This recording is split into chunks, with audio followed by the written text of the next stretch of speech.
Shalom Bapak Ibu Saudara yang dikasihi Tuhan, kita akan belajar dari kitab Yoel 3 ayat 16 yang berbunyi demikian. Tuhan mengaum dari Sion, dari Yerusalem ia memperdengarkan suaranya, dan langit dan bumi bergoncang. Tetapi Tuhan adalah tempat perlindungan bagi umatnya dan benteng bagi orang Israel. Saudara, apakah saudara tahu berkat teristimewa apa menjadi anak-anak Tuhan? Bagian ini mengajarkan kepada saya secara pribadi berkat teristimewa kita menjadi anak Tuhan, umat Tuhan, yaitu ketika Tuhan menjadi Allah saya, Allah saudara, dan Dia mau menjadi tempat perlindungan, benteng yang kokoh bagi kita semua. Saudara yang dikasihi Tuhan, kita bukan orang yang baik, betul? Kita orang yang masih bergumul dengan dosa kita. Kita masih sering memberontak, kita masih suka melawan apa yang Tuhan mau. Tapi Tuhan mau menjadi Allah saya, menjadi Allah saudara, dan Dia mau menyertai kita setiap harinya. Itu adalah berkat yang teristimewa ketika kita diangkat menjadi anak Tuhan.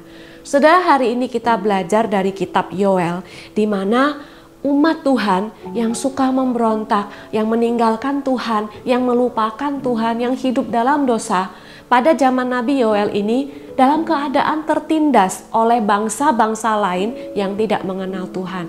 Karena penindasan yang mereka alami begitu berat, mereka berseru kepada Tuhan. Dan Tuhan berfirman, janji ini diberikan. Tuhan adalah tempat perlindungan dan benteng yang kokoh.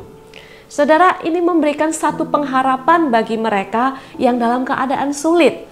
Bahwa ternyata Tuhan tidak pernah meninggalkan mereka. Bagi mereka yang mau berbalik mencari Tuhan, Tuhan tidak pernah meninggalkan mereka. Saudara dikasihi Tuhan, keadaan ini juga berlaku untuk saudara dan saya. Saudara, mungkin kita punya masa lalu yang kelam. Kita mungkin setiap hari masih terseok-seok bergumul bagaimana hidup taat firman Tuhan. Tapi Tuhan menyatakan kepada kita berkat teristimewanya itu sungguh nyata. Bahwa Tuhan tidak pernah meninggalkan kita. Dia menjadi tempat perlindungan bagi kita. Dalam keadaan sulit, dalam keadaan yang kelam, Tuhan tidak meninggalkan kita. Dia melindungi kita dan Dia jadi benteng yang kokoh bagi setiap kita. Saudara, apakah yang menjadi keberatan bagi hati saudara saat ini? Masalahkah? Pergumulankah? Ingat, Tuhan tidak pernah meninggalkan kita. Mari kita terus berbalik mencari Tuhan. Setiap hari, setiap waktu. Berbalik kepada Tuhan. Maka Tuhan, Dia Allah yang berjanji tidak meninggalkan kita. Mari kita berdoa. Tuhan, ada kalanya kami hidup dalam kekelaman. Kami bukan manusia yang sempurna.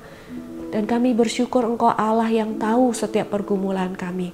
Ketika kami jatuh dalam dosa, ketika kami hidup dalam kegelapan, Tuhan, Engkau menarik kami kembali kepada terang. Dan Engkau mengingatkan kami, Engkau Tuhan yang mau menjadi Allah kami. Engkau Allah yang bahkan juga menjadi tempat perlindungan bagi setiap kami. Tuhan, tolong kami untuk hari ini melihat titik terang itu dalam firman-Mu. Dan kami mau kembali ada dalam lindungan naungan Tuhan. Dalam nama Tuhan Yesus kami berdoa. Amin.